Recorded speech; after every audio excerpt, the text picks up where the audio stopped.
Hello guys, welcome nga pala. Nandito kami sa Costco. For today's video, kasama ko yung mga friends ko. We're off today. So right now, nandito yung mga tropa. So lilibot ko kayo sa Costco. Welcome to Costco, Canada. Nandito kami ngayon sa Wilson, by the way. Wilson branch siya. So tara na, let's go!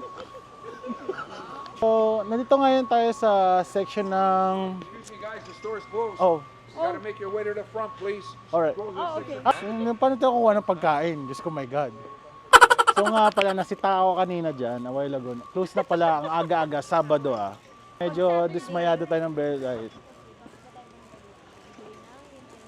So ngayon, as of now, itong sale ngayon, yung Crunchy Rollers. It save you $3, it's $10.99 only.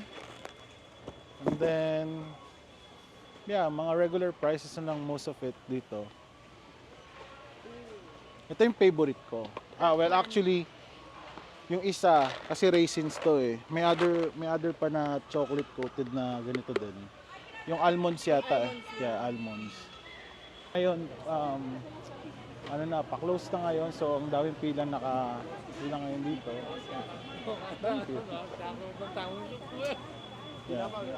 So hello guys, nandito ngayon tayo sa mga gadgets nila.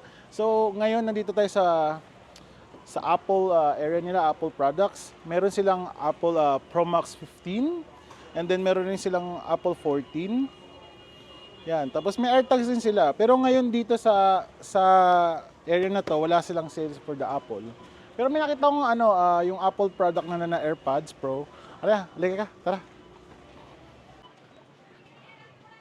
So yung AirPods Pro second generation nila is $277 na lang. So plus tax, parang mga nasa 300 something. Tapos yung isa nila, yung AirPods which is ito pala yung AirPods na third generation. It's 197. So less $30.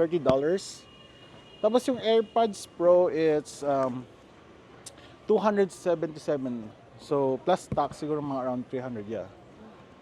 So, yan. Tapos, yung mga rin sila, Beats, mga TV. Yung iba dito sale, pero yung iba, mga regular price. Pero, di hamak na mas mura pa rin dito sa Costco kaysa sa mga ibang like Best Buy or Mas mura pa rin dito. Tsaka, sure ka sa warranty kasi mababalik mo siya anytime. Tapos, nga pala ito, yung Dyson, kahit hindi siya sale, parang mas mura pa rin siya dito. Kasi it costs you 800. Alam ko sa labas yata 1,000 something to eh. Yan, tapos yan, sale din yung plancha nila, $39. Makakasipin ng $10. And then lahat dito, halos ng hilera dito, may mga sale dito. Kasi dito parang nakabalendra yung mga sale nila dito. Yan, for example, yung ilaw nila, $8 yung less, it's $29.99. Sa kotse, $10 na lang to. Nakalis ka ng $3. Detergent, yan. $29.99. Nakalis ka ng $6. Yung mga down nila, same price, $17.50, $49. Nakalis ka ng $4.50. It's, $21.99, $22. Yan. Kung may allergy ka, it's meron dito Reactin, it's $51.99, nakasave ka ng $13. Tapos meron silang mga bagsak presyo dito actually, yung parang gusto na, yan, stocks nila ngayon. Kasi since hindi naman na winter time na, it's $12.97 na lang instead of $20. Tapos meron rin silang ilaw na instead of $40 na $20 na lang, 19 something. Candle ba talaga yan? Hindi, siya, iniilaw. Umiilaw. Ay! Oo. Ito dito. So pipick upin nila yung Nintendo Switch na binili nila. So dito. Dito ba? Oo, dito. Alam ko dyan. Pipick upin namin ngayon. Wait, kakasapin namin yung Excuse me. We would like to pick up the... So, binubuksan na yung vault nila ngayon. So, pipick upin na po namin yung Nintendo Switch. I'm excited na po yung tropa.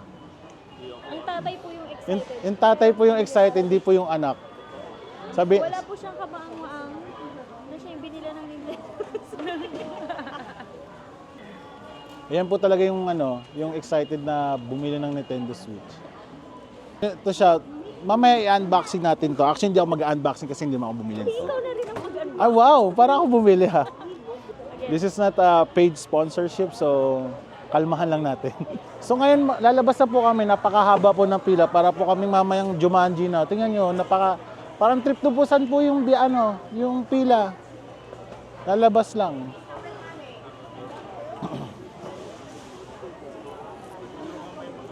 A few moments later.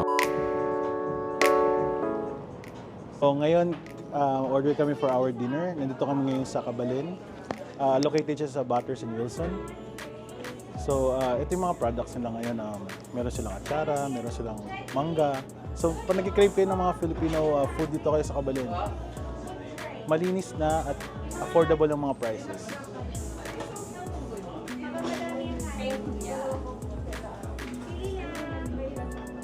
Po kami.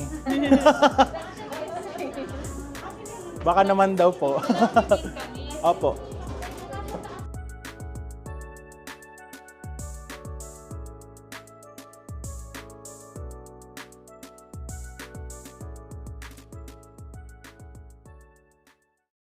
Next stop, nandito po tayo sa Ninette's Ensaymada. Ito daw yung masarap na ensaymada dito sa Butters in Wilson. Yeah! Hello po! Opo, to.